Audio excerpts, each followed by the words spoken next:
अब क्योंकि वो अकेला भी था, उसने क्या किया, इसी तरह उस कमरे को छोड़ा, अपना जरूरी सामान पकड़ा, उसने जाना 2 दिन बाद था, लेकिन उसने कहा मैं भी जा रहा हूँ। अच्छा। वो जा रहा था और उसका रास्ते में सर एक्सीडेंट हो ओहो। गया। एक ट्रक के साथ उसका एक्सीडेंट हो गया और वो बिल्कुल होश में नहीं था, क्योंकि एक्सीडेंट उसका बहुत सवेर एक्सीडेंट हो गया।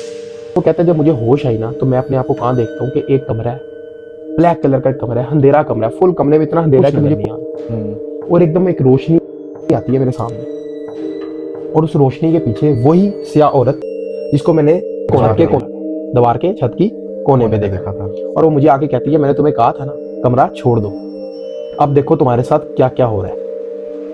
कहता मुझे लगा कि मैं जैसे मर गया हूँ, और कहता है मैं जितनी देर उस स्याह कमरे में रहा हूँ या जो भी वो जगह थी, मुझे समझ नहीं आया वो क्या है, मैं वहाँ पे हिल नहीं पा रहा था, कुछ कर नहीं पा रहा था।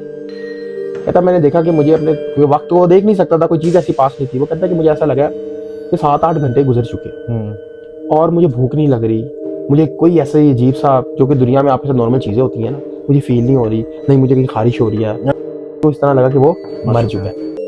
और कहता है कि ऐसे ही मेरी ना उस कमरे के अंदर भी ना आंख लगी है कि मैं सोया, उस कमरे के अंदर भी अंधेरे। और जब कहता है मेरी दोबारा आंख खुली है ना, तो मैं अपने आप को एक हॉस्पिटल में वेंटिलेटर पे अपने आप को देखता हूँ। अच्छा। और मैं देखता हूँ कि मेरे सामने मेरे सारे रिश्तेदार खड़े हैं, मेरा वो दोस्त पास आया और वो रो रहा है। मैंने उससे पूछा यार क्या हुआ है? कहता यार तुम पिछले 7 महीने से कोमे में। कहता अभी तुम्हें घंटा पहले ही होश आई है, लेकिन तुमने आंख अब खोली है, हम सारे यहाँ पे इकट्ठे हो गए। तो उसका थोड़ा सा रिकवरी हुई है, वो नॉर्मल वार्ड में आया, उसके बाद उसको डॉक्टर ने डिस्चार्ज कर दिया। उसने जाके अपने दोस्त को बताया कि यार मेरे साथ इस तरह ना ये सब कुछ हुआ है, और ये वो उसी कमरे से हमारे साथ ये सब स्टोरी स्टार्ट हुई है। और वो ये भी बताता है कि मेरा एक्सीडेंट इस तरह नहीं हुआ, जब मेरे सामने ट्रक आया ना, तो मैंने अपनी बाइक की जो रेस थी ना वो स्टिल हो गई, मैं उसको ब्रेक मारने की कोशिश कर रहा हूँ, लेकिन कोई ऐसी चीज थी जिसको उठा के उस ट्रक के अंदर फेंका। मुझे इतना याद है। और जब मेरी आंख खुली तो मैं कैसे कमरे में था, उसने सब वो स्टोरी सुनाई। और उसके बाद भी जब मगरिब का वक्त गुजरता था ना, तो उसको बुखार आता, वो ठीक नहीं हो रहा था इस चीज को लेकर। तो उसके दोस्त ने कहा मेरे पास एक बुजुर्ग है, मैं आओ उसके पास लेके चलता हूँ, आपको चेक कराते हैं कि यार ये क्या मसला। उन्हें समझ आ गई थी ये डॉक्टर के लेवल का मसला नहीं है, ये कुछ और इशू हो चुका है, क्योंकि इतनी सब चीजें तो वो देख चुके थे। खैर वो उस बुजुर्ग के पास गए, उन्होंने दम किया, तवीज दिए, और उसका बुखार ठीक हो गया।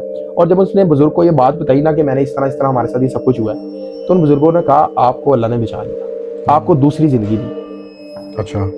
जिस केस से आप वापस आ गए ना, नॉर्मली ऐसा नहीं होता कि आप उस स्टेज से वापस आ सको, लेकिन कोई ऐसी चीज थी जिससे आप वापस आए। एक तरह से उसने नियर डेड एक्सपीरियंस लिया। बिल्कुल ऐसा ही है। और ये वो स्टोरी थी जो जब मुझे उसने बताई ना, क्योंकि ये मेरा जानने वाला था, ये किसी से मेरे पास स्टोरी नहीं आई है, ये मेरे एक जानने वाले दिन के साथ एक्सपीरियंस हुआ।